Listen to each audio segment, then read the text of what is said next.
सुप्रभात साथियों, मैं कुंदन कुमार स्वागत करता हूं डीसी यानी डेली करंट अफेयर्स एनालिसिस के इस शानदार सेशन में। दोस्तों चलिए सेशन की शुरुआत करते हैं पिछले वीडियो में पूछे गए प्रश्न के साथ।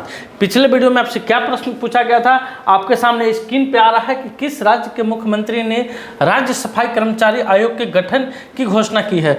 तो दोस्तों जिस राज्य में जिस देश में चुनाव होता है वहाँ के प्रधानमंत्री, मुख्यमंत्री और राष्ट्रपति के द्वारा तरह तरह की घोषणाएं की जाती है। उसी तरह से को लेकर हमारे बिहार में भी विधानसभा का चुनाव अक्टूबर में होने वाला है। दोस्तों इसके लिए नीतीश कुमार के द्वारा यानी एनडीए के द्वारा यहाँ पर भी तरह तरह की घोषणाएं की जा रही है।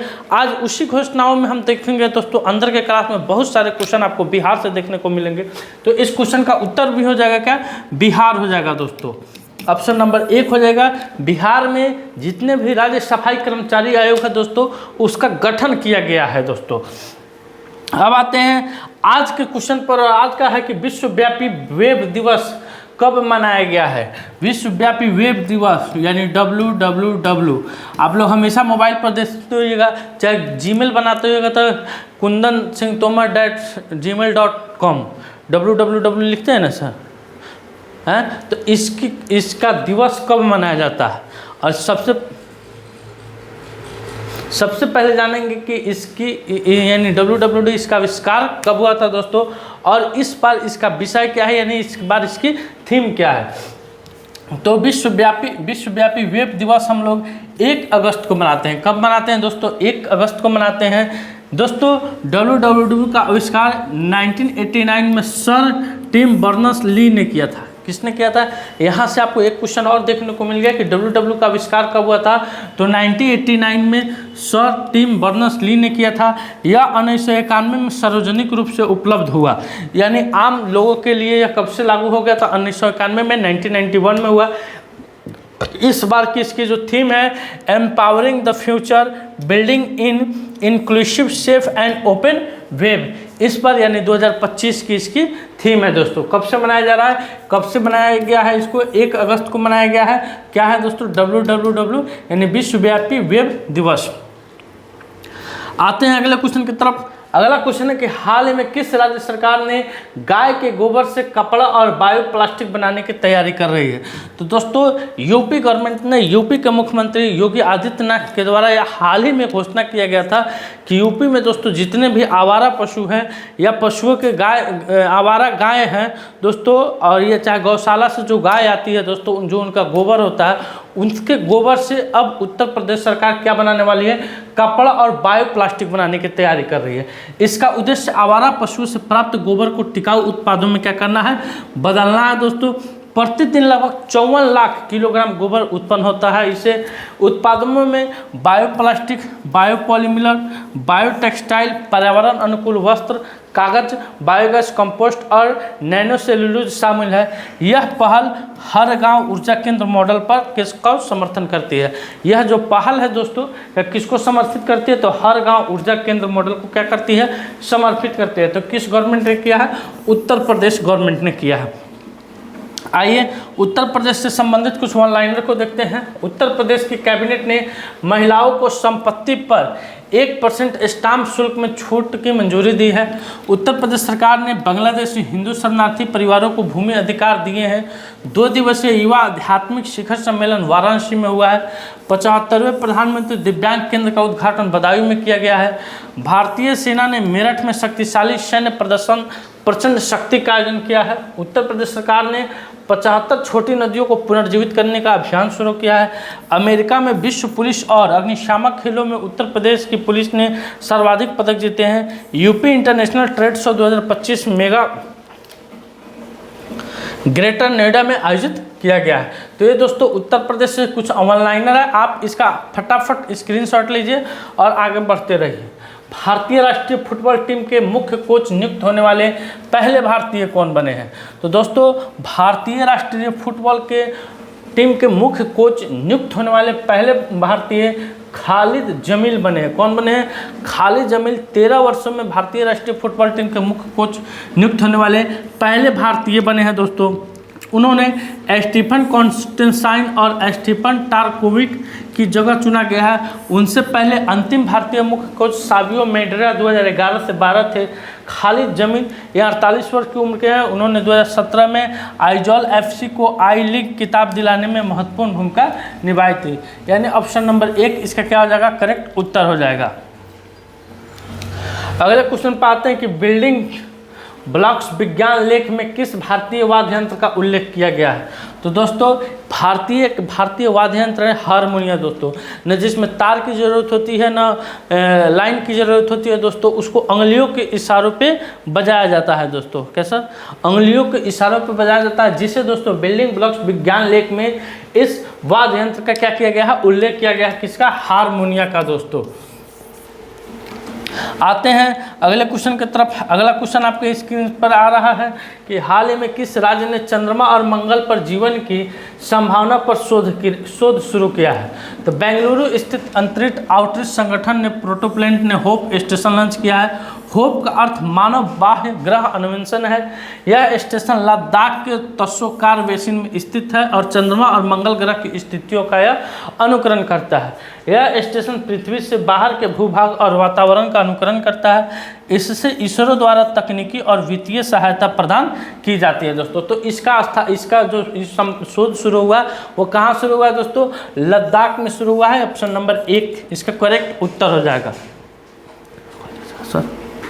अगले क्वेश्चन की तरफ आते हैं। अगला क्वेश्चन आपके स्क्रीन पे है, मंथली करेंट अफेयर्स है दोस्तों 1 जुलाई से लेकर 31 जुलाई के बीच तक।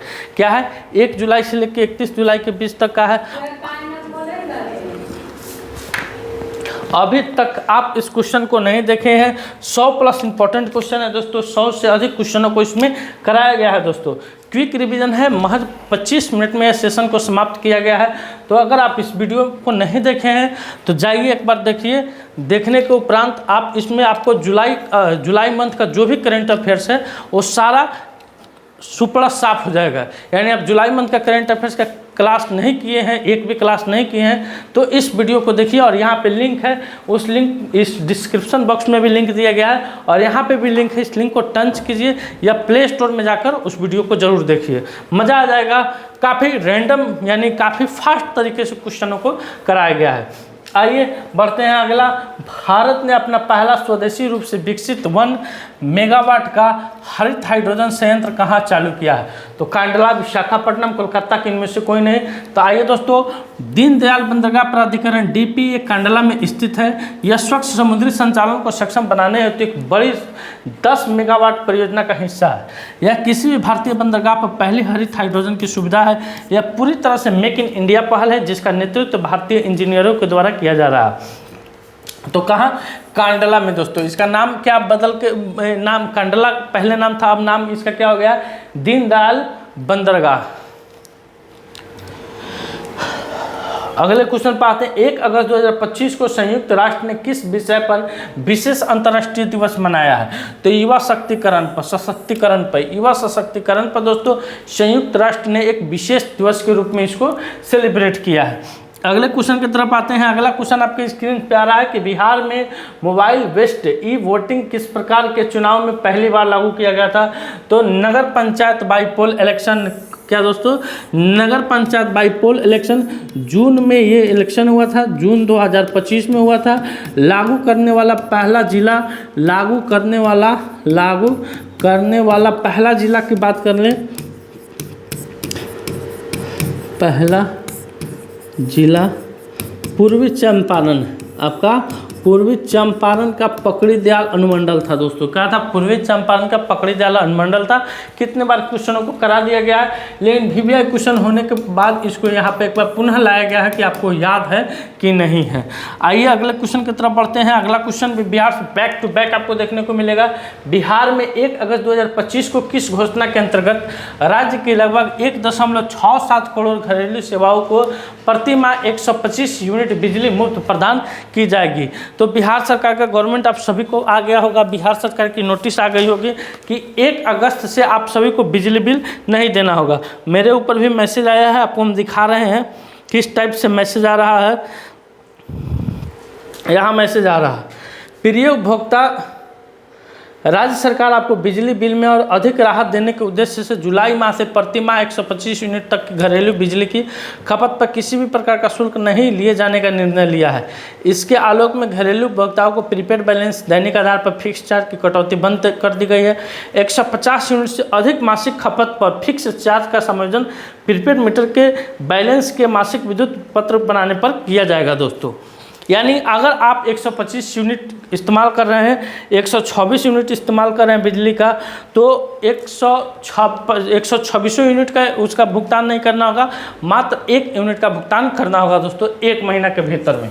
तो यह किसके द्वारा इसको शुरू किया गया है? तो मुफ्त बिजली शासन नीति के द्वारा। किसके द्वारा? मुफ्त बिजली शासन नीति के द्वारा शुरू किया गया और ये प्रभावी हो गया है 1 अगस्त से। 1 अगस्त से क्या हो गया है दोस्तों? ये प्रभावी हो गया है। मैंने अपना बैलेंस चेक किया था 1 अगस्त को सुबह में, तो 3 रुपया 93 पैसा था, और आज चेक किया हूँ, थोड़ा देर पहले भी चेक किया हूँ, तो 3 रुपया 93 पैसा था।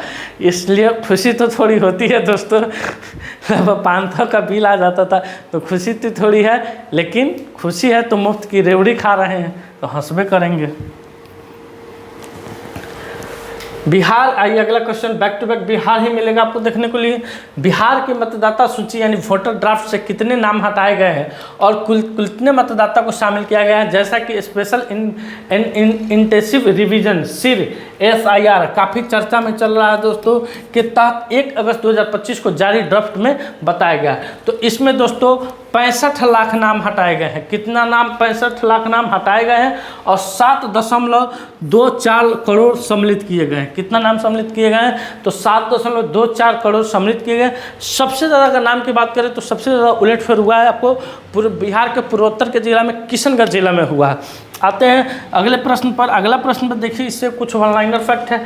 बिहार में स्पेशल इंटेंसिव रिवीजन सिर का कार्य पूरा होने के बाद अब ड्राफ्ट इलेक्टोरल रोल्स जारी हो गई है, जो सभी 243 विधानसभा सीटों और 90,817 मतदान केंद्रों को कवर करती है। इस प्रक्रिया में लगभग 65 लाख नामों का ड्राफ्ट रोल से हटाना चिंतनीय मुद्दा बन गया है। विशेष रूप से किशनगंज विधानसभा पर इसका प्रभाव अधिक बताया जा रहा है दोस्तों। अगर आप भी आपका नाम कट गया है इस वोटर लिस्ट से दोस्तों, तो आप 31 अगस्त तक अपना दावा ठोक सकते हैं, अपने मैंने जो आपके कागज़ में कमी होगी दोस्तों उसको ठोक सकते हैं। हालांकि ये नाम कटने का कारण है मृत व्यक्ति का भी नाम अभी तक वोटर लिस्ट में था दोस्तों, या मान लीजिए मेरा नाम मोतिहारी भी था और गांव भी था, तो हम 2 जगह वोट देते थे, अब 1 जगह कटा यानी मोतिहारी कट गया, अब गांव देंगे वोट दोस्तों। उसके बाद दोस्तों बहुत सारे लोग हैं कि जो बिहार छोड़ के दूसरे अन्य स्टेटों में बस गए हैं, दूसरे देशों में बस गए हैं, लगभग बहुत साल से बसे और यहाँ उनका नाम वोटर लिस्ट में है और वहाँ भी वो नाम जुड़वा लें। उस टाइप के मतदाता का भी नाम यहाँ से क्या हुआ है, काटने का काम इलेक्शन आयोग के द्वारा, चुनाव आयोग के द्वारा किया गया है दोस्तों। बेकार का मुद्दा विपक्ष इसको बनाया हुआ है, इसमें कोई खास बात नहीं है। निम्न में से कौन सा क्षेत्र विशेषकर मतदाता सूची से सबसे अधिक वोटर डिलीट की स्थिति में दूसरे स्थान पर है? तो पहले स्थान पर आपका मधुबनी है दोस्तों और दूसरे स्थान पर आपका पटना है। आइए अगले क्वेश्चन की तरफ बढ़ते हैं। अगला क्वेश्चन आपकी स्क्रीन पे आ रहा है कि हाल ही में मेघालय अनानास महोत्सव का तीसरा संस्करण कहाँ आयोजित किया गया है? तो सबसे पहले जानते हैं मेघालय अनानास के उत्पादन में भारत का अग्रणी राज्य आपका पश्चिम बंगाल है और दोस्तों अनानास ये इसका तीसरा संस्करण इस बार नई दिल्ली में आयोजित किया गया है। कहाँ किया गया है? नई दिल्ली में। मेघालय अनानास महोत्सव का तीसरा संस्करण नई दिल्ली के दिल्ली हाट में आयोजित किया जा रहा है। इस महोत्सव का उद्देश्य आगंतुकों को मेघालय के अनोखे स्वाद से परिचित कराना और स्थानीय किसानों को सीधे बाजार तक पहुंच प्रदान करने में उन्हें सशक्त बनाना है। अगले क्वेश्चन की तरफ आते हैं। अगला क्वेश्चन आपके स्क्रीन पे आ रहा है दोस्तों कि हाल ही में विक्रम साराभाई अंतरिक्ष केंद्र के नए प्रमुख के रूप में किसे नियुक्त किया गया है? तो ए राजराजन को दोस्तों विक्रम साराभाई अंतरिक्ष केंद्र के प्रमुख के रूप में इन्हें नियुक्त किया गया है। अगला क्वेश्चन आपकी स्क्रीन पे आ रहा है। नितिन गुप्ता को राष्ट्रीय वित्तीय रिपोर्टिंग प्राधिकरण NFRAI के अध्यक्ष के रूप में नियुक्त किया गया है। पुनीत गोयल को मणिपुर का नया मुख्य सचिव नियुक्त किया गया है। संजय कौल को गिफ्ट सिटी का प्रबंधक निदेशक और CEO नियुक्त किया गया है। Hemant Rupani Hindustan Coca Cola beverage के नए CEO नियुक्त हुए हैं। कर्नाटक बैंक के अंतरिम MD और CEO राघवेंद्र श्रीनिवासन भट्ट बने हैं। आर दौरेस्वामी LIC के नए MD CEO बने हैं। अभिजीत सेठ राष्ट्रीय आयुर्विज्ञान आयोग के अध्यक्ष बने हैं। सोनाली मिश्रा को RPF महानिदेशक के पद पर नियुक्त किया गया है। अगले क्वेश्चन की तरफ आते हैं। अगला क्वेश्चन आपके स्क्रीन पे है कि हाल ही में किसे दुनिया का सबसे ज़्यादा खाद्य असुरक्षित देश घोषित किया गया। तो दोस्तों अफगानिस्तान को दुनिया भर में सबसे ज़्यादा खाद्य असुरक्षित देश घोषित किया गया है, जहां 75% आबादी आजीविका की अस्थिरता का सामना कर रहा है और 1.2 करोड़ से ज़्यादा लोग को तत्काल खाद्य की सहायता की जरूरत है, क्योंकि देश भर में सूखा और गरीबी बढ़ती जा रही है। अगले क्वेश्चन पर आते हैं। अगला क्वेश्चन है कि बिहार में विधानसभा चुनाव के पहले इंडिया ब्लॉक ने यानी इंडिया गठबंधन ने किस मुद्दे पर राज्यव्यापी यात्रा शुरू करने की घोषणा की है।